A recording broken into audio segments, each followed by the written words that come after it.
Welcome back to the Quiet Lesson. In a fast-changing workplace environment, we often focus on handling the surface level of our tasks, while unknowingly overlooking the complex psychological world behind every human interaction. Every decision, reaction, or quiet distance from colleagues and managers stems from underlying motivations, insecurities, or hidden pressures that are not always visible. Without understanding these root causes, it is easy to react with anger, frustration, and push ourselves into exhausting emotional traps. Today, let's look deeper into 3 real-world workplace stories to decode the psychological motivations behind challenging situations, helping us build clear insight and inner composure. Story 1. The Boundary of Openness. Felix was a sincere and open professional.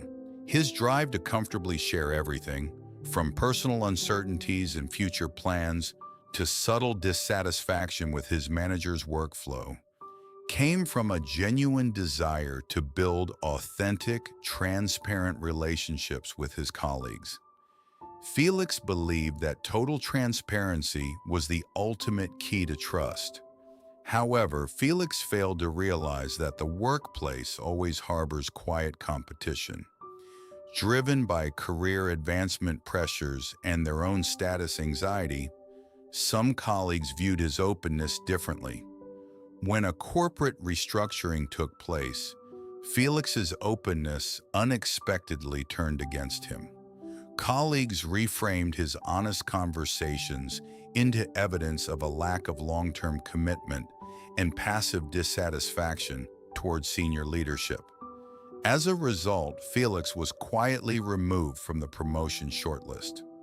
Felix realized that honesty without boundaries becomes vulnerability. Not every colleague shares the same constructive mindset. Oversharing does not build trust. It simply hands others the power to evaluate and control you. Sincerity is a noble personal value, but professional maturity requires quiet discretion. Learn to protect yourself with informational boundaries. Not every truth needs to be spoken at all times or to everyone. Story 2. The Truth Behind Denial. Clara spent 2 sleepless weeks quietly fixing data flaws to rescue a high-stakes project from failure. Yet during the company-wide debrief, her manager attributed the entire success vaguely to the team, without making a single mention of Clara's core contribution. The motivation behind the manager's action was not purely malicious, but rooted in the fear of being overshadowed. In a leadership role, managers face immense pressure to prove their team management capability, and giving massive public recognition to one individual creates anxiety that executives might perceive the team as dependent on a single person. Initially, Clara felt deeply hurt and wanted to demand her credit right in the middle of the meeting. But she realized that reacting emotionally would only make her appear overly competitive and create unnecessary friction. Instead of an impulsive reaction, Clara chose a strategy of establishing her value through quiet data. She did not demand public praise.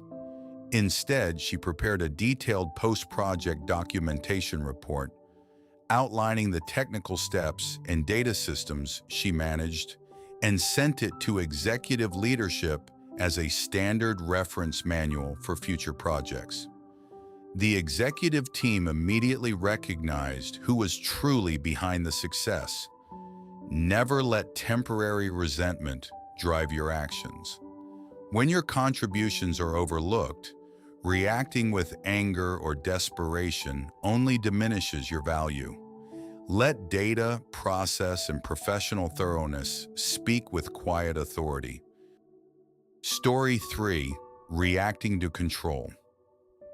David transferred to a new department under a manager known for micromanagement. This manager constantly interfered with every email draft, edited minor report details, and requested hourly progress updates. Initially, David felt his professional capability was insulted, assuming his manager was deliberately undermining his expertise. However, after observing more closely, David uncovered the real motivation behind this controlling behavior. The new manager was carrying immense pressure from senior executives and facing a deep-seated fear of failure. The micromanagement did not stem from personal dislike toward David, but from the manager's own insecurity and lack of control. Any resistance or defensiveness from employees only heightened the manager's anxiety. Understanding this dynamic, David shifted his strategy. Instead of passively waiting for demands or showing frustration, he took the initiative. He proactively sent detailed progress reports every morning before his manager even asked, making his work process completely transparent. As the manager's anxiety was relieved by David's initiative and precision, trust was established. The manager gradually loosened control and granted David full autonomy over his work. Instead of resenting someone's controlling nature, understand the insecurity behind their behavior.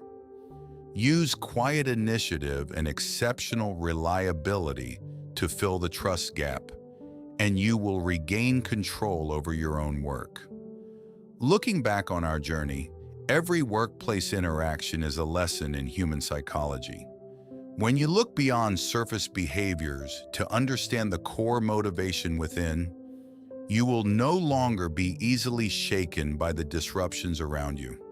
Thank you so much for watching today's video. Which story resonated with your professional experience the most? Please share your thoughts in the comments below. If you found this lesson valuable, don't forget to like and subscribe to The Quiet Lesson for more timeless career wisdom every week. Until next time, stay calm, stay clear, and keep growing quietly.